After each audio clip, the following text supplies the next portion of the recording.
24. oktobra 2014. godine bila je velika volonterska akcija UN agencija, nevladanih organizacija i građana Doboja, koji su zajedno napravili prvo inkluzivno igralište u Doboju, kao dio pomoći gradu teško pogođenim poplavama.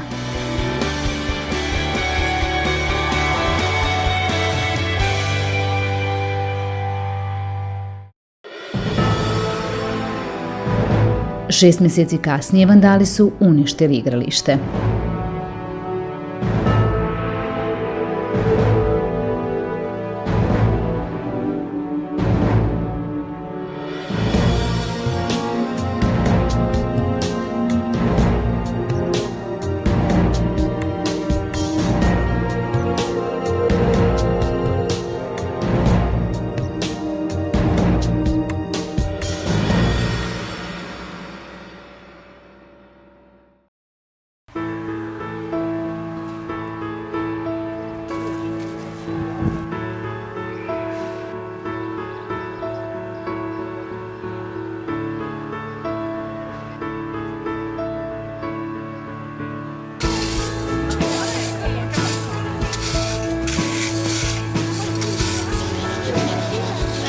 Međutim, građani Doboja su se opet okupili i obnovili jedino inkluzivno igralište u Doboju.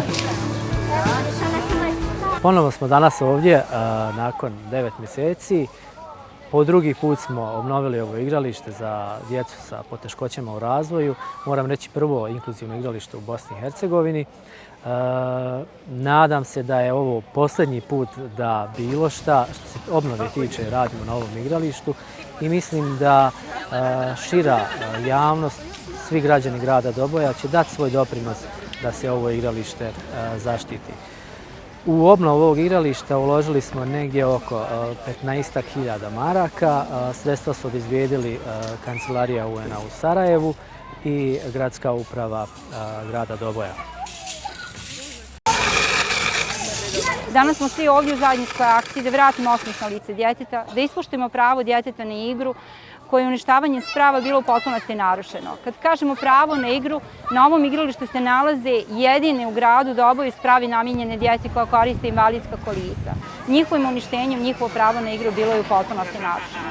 Danas smo tu da vratimo osmijeh na lice djeteta, da vratimo pravo na igru svoj djeci, ali isto tako da angažujemo cijelu lokalnu zajednicu da čuva, pazi i voli ovo igralište kao što voli svoju djecu. Ovo igralište je veoma bitno jer ono se odnosi na naše najmlađe stanovnike ovog grada, na djecu sa poteškoćama u razvoju. Veoma je bitno sa stanovišta i UN konvencije o pravima djeteta jer svako dijete prema konvenciji ima pravo na igru i na svoje slobodno vrijeme, a ovo igralište pokazuje jedan na najbolji način kako djeca mogu iskoristiti svoje vrijeme.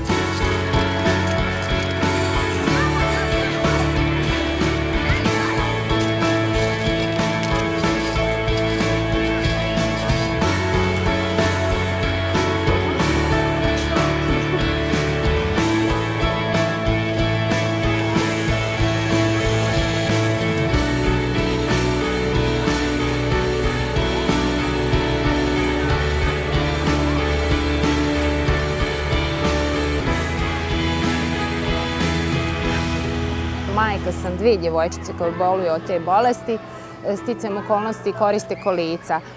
Mi smo se obradovali ovoj našoj ljuljašci koja je prošle godine u novembru sagrađena, tako da smo baš svakodnevno u skladu s mogućnostima dolazili. Jednog dana kad smo vidjeli da su srušili vandali našu ljuljašku, vjerujte da sam plakala kao malo dijete. Sad ta ljuljaška sa kolicima znači nam puno. Njihov osmijeh koji izmami ta ljuljaška je nešto što nama daje snagu da nastavimo da se borimo sa tom bolesti. Tako da bih poručila svoj djeci, svim građanima da ne diraju to naše jedino dobro u ovom gradu, da čuvamo to, da dolazi na igralište, da se socijalizuju sa našim djevojčicama, da vidi da postoje takvi drugari koji koriste kolica i da ima i za njih ljuljaška, da i oni mogu na neki način da koriste to igralište. Nemojte dirati njihovo, družite se s njima, igrajte se, probajte se socijalizovati. Eto, to je neka moja poruka.